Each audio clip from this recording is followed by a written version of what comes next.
तरफ middle east में tension बढ़ी हुई है, लेकिन इसमें भारत अपने नागरिकों को कैसे बाहर सुरक्षित निकाल रहा है और कैसे वतन वापसी कराता है, उसकी तस्वीर आप देखिए। दुनिया में शायद ही ऐसा कोई और देश है जो इतने बेहतरीन प्लानिंग और सामंजस्य के साथ ऐसे यानी कोऑर्डिनेशन के साथ ऐसे ऑपरेशंस को अंजाम देता है। इससे पहले भी चाहे सूडान हो, यमन हो, यूक्रेन हो या फिर अफगानिस्तान हो, जैसे ही हालात बदले हैं, भारत सरकार ने वहां से अपने नागरिकों को शुरुआत में ही सुरक्षित बाहर निकाल लिया है। एक बार फिर ईरान में फंसे भारतीयों को भी भारत लाने का काम शुरू हो चुका है। ईरान से सुरक्षित निकाले गए 110 भारतीय छात्र सकुशल स्वदेश पहुंच गए हैं।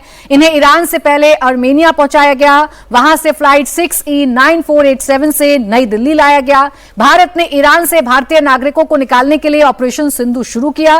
भारत ने 17 जून को ईरान और आर्मेनिया में हमारे जो मिशनों की देखरेख में उत्तरी ईरान में 110 छात्रों को निकाला जो आर्मेनिया में प्रवेश कर गए थे। इन छात्रों को आर्मेनिया बॉर्डर पर नॉर्दू चौकी से बसों में निकाला गया। ईरान में 1500 स्टूडेंट सहित लगभग 10,000 भारतीय फंसे हैं, जिन्हें धीरे धीरे वॉर सिचुएशन के बीच भारत लाने का जो काम है वो जारी है। और वो जो सुखद तस्वीरें हैं वो लगातार टेलीविजन स्क्रीन पर चल भी रही हैं और ये लोग खुद बता रहे हैं, जो स्टूडेंट्स हैं, वहां फंसने वाले लोग हैं, वो खुद बता रहे हैं कि उनका यहां पर वापसी होने के बाद, वतन वापसी होने के बाद अब वो कितनी राहत की जो सांस है वो महसूस कर पा रहे हैं। ये जो तस्वीरें हैं वोरा सर, ये तस्वीरें पर चर्चा कर लेनी चाहिए कि कहीं पर भी वॉर हो, भारत का जो भी स्टैंड हो, भारत डिप्लोमेसी में जो भी कर रहा हो, लेकिन अपनों को कैसे निकालना है, कैसे इवैक्यूएट करना है हर सिचुएशन में, कोई भी देश कहीं पर भी भिड़ रहा हो आपस में, ये बखूबी भारत जानता है। ये बहुत अच्छा प्रश्न आपने किया है। मैं तो आपका राजदूत रह चुका हूं दक्षिण सूडान में, वहां से इवैक्यूएट किया था, मैं जानता हूं। मैम, इसके 3 स्टेजेस होते हैं। सबसे पहले हम संपर्क करेंगे होस्ट कंट्री से, जैसे इस बार ईरान से, कि भाई टाइगर हम अपने लोगों को यहाँ से निकाल रहे हैं, इस सड़क से ले जाएंगे, ये हमारी बस होगी, उसके ऊपर ये रखा होगा, ये नहीं रखा होगा, तो आप जरा ध्यान रखिए कि आपकी जो वहाँ पे लोग हैं, आपकी मिलिट्री है, उन पे गोली ना चलाएं।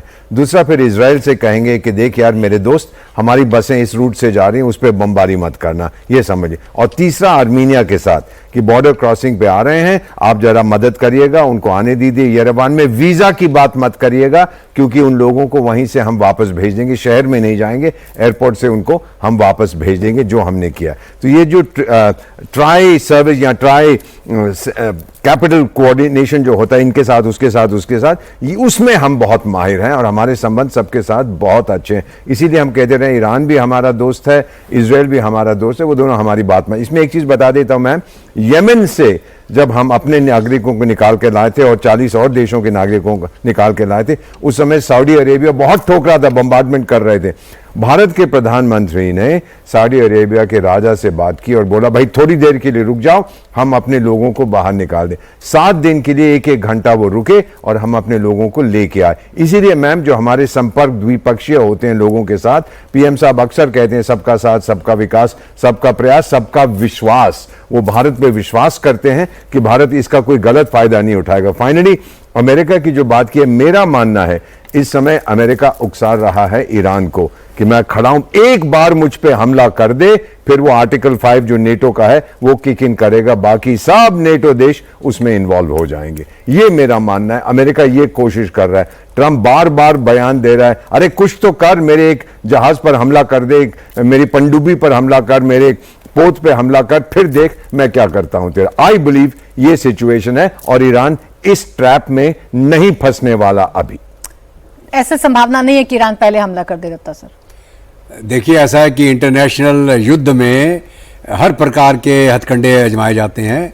हो सकता है कोई फॉल्स फ्लैग ऑपरेशन हो जाए, को अगर मौका ढूंढना है ना हमको, अगर मौका ढूंढना है तो हम किसी भी प्रकार ढूंढ लेंगे उसको।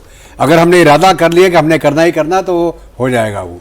तो अभी ईरान के ऊपर है कि वो किस प्रकार रिएक्ट करता है, क्या अमेरिकन बेसिस को स्ट्राइक करेगा, क्या उसके एयरक्राफ्ट कैरियर्स को करेगा। और जो क्षमता आज के दिन में दुनिया ईरान की देख रही है, लोग बोलते हैं यार इस्लामिक देश है, क्या करेंगे, इनके पास ऐसी टेक्नोलॉजी नहीं है। ईरान ने आज पूरी दुनिया को दिखा दिया कि उनके पास में आज के दिन में मिसाइल टेक्नोलॉजी का कोई तोड़ नहीं है, कोई जोड़ नहीं है दुनिया के अंदर। जो वो करके दिखा रहे हैं, जिस प्रकार वो सटीक अटैक कर रहे हैं, नेविगेट करके टारगेट चुन के कर पा रहे हैं, हाइपरसोनिक मिसाइल्स का इस्तेमाल कर रहे हैं, एक नहीं दर्जनों में। तो ये बहुत कम देश और हैं जिनके पास में ये काबिलियत है आज के दिन में, तो वो उन्होंने करके दिखा दिया। उनके पास चाहे एयरफोर्स इतनी बड़ी ना हो, हवाई जहाज इतने एडवांस ना हो, लेकिन उनकी जो मिसाइल टेक्नोलॉजी है आज के दिन में एक वर्ल्ड स्टैंडर्ड की टेक्नोलॉजी है। तो अभी अगर वो चाहे तो एयरक्राफ्ट कैरियर को भी टारगेट कर सकता है, ये अमेरिका को ध्यान रखना चाहिए। और अगर मान लीजिए अगर वो किसी इनके एयरक्राफ्ट कैरियर को अपने हाइपरसोनिक मिसाइल से टारगेट कर देता है, तो जो उसने वार्निंग दी है कि 50,000 तबूत तैयार रखना, वो सच हो जाएगा। तो इसके साथ साथ में अभी क्या है कि ये बड़ा इंटरेस्टिंग दौर है, ये देखना पड़ेगा कि किस प्रकार इंटरेस्टिंग और बड़ा कॉम्प्लेक्स हो गया है ना सर, कि कौन किसके साथ। मैसिन साहब ने बोला है कि नो कांटेक्ट तो बिल्कुल कोशिश की जाएगी, हाँ। क्योंकि सबको पता है कि अगर बूट्स ऑन ग्राउंड जाता है तो बड़ा मेसी काम हो जाता है। और पहले भुगत चुके हैं, वो वियतनाम में भुगत चुके हैं, आपका अफगानिस्तान में, अब रशिया भी भुगत चुका है, सोवियत यूनियन। देखिए ट्रम्प क्या करेंगे, बड़ा अनप्रेडिक्टेबल सा होता जा रहा है। ट्रम्प जिस तरीके के बयान दे रहे हैं, ट्रम्प जिस तरीके से भारत को लेकर बयान देते हैं, फिर अमेरिका के फील्ड मार्शल चीफ से जाकर मिल लेते हैं, उन्हें लंच पर बुला लेते हैं आसिम मुनीर को, वो जो चमचागिरी वाली तस्वीर है वो पूरी दुनिया देखती है, फिर तारीफ करते हैं क्योंकि डील है।